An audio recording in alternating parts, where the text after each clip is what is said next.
Hi there, my YouTube audience. I just posted on Rumble. I hope you go there. An hour and a half long video where I talk about a lot of different things.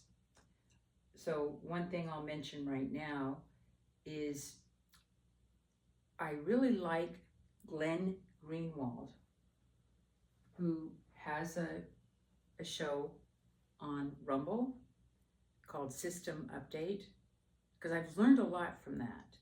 And one of the things I was thinking about or learned about this past week, talking about the anthrax attacks right after 9/11 and how that was used to gin up fear and make people think that it was Saddam Hussein so that we could go into Iraq for the Iraq War. And it, of course, Saddam Hussein had nothing to do with 9/11. And it's very interesting, but what I had kind of forgotten about, because I remember that time very well. You know, I was a Democrat at that time, but I definitely, I wasn't reacting like the rest of the country in terms of 9/11. I wasn't fearful. And perhaps in part, it was because I was in Botswana when 9/11 happened. So I was actually in Africa, and it was very interesting being in Africa when 9/11 happened. But the anthrax attacks, where 5 people were killed,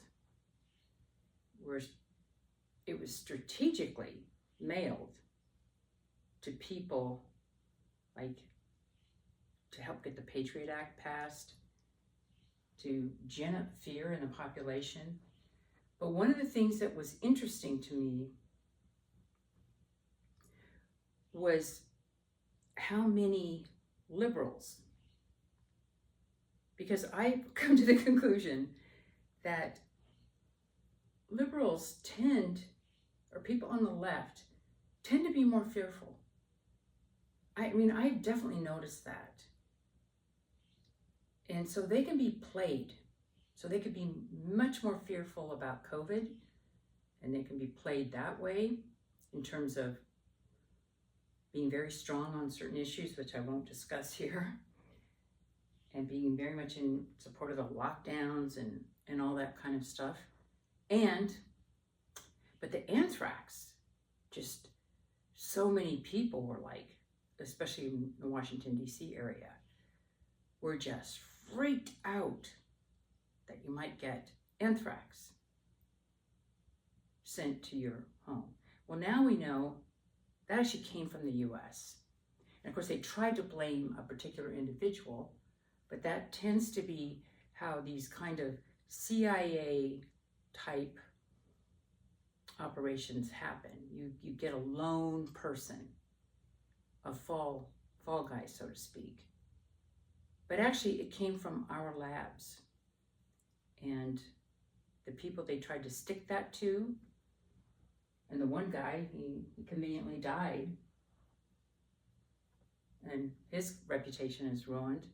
But I was just really struck, and that's a theme of my talk, not this incident in particular, but how fear, if you're easily made fearful, you can be controlled by tyranny.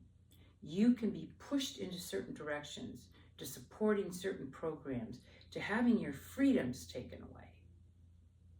Because the Patriot Act, that's really been a problem, huge problem, big push by government. And that's part of the weaponization of the FBI and the CIA now against the American people and against certain segments back then. Because domestic terrorists, we got to get them, and they gin this up. So, I mean, I've seen this in my own neighborhood when there was a fire season.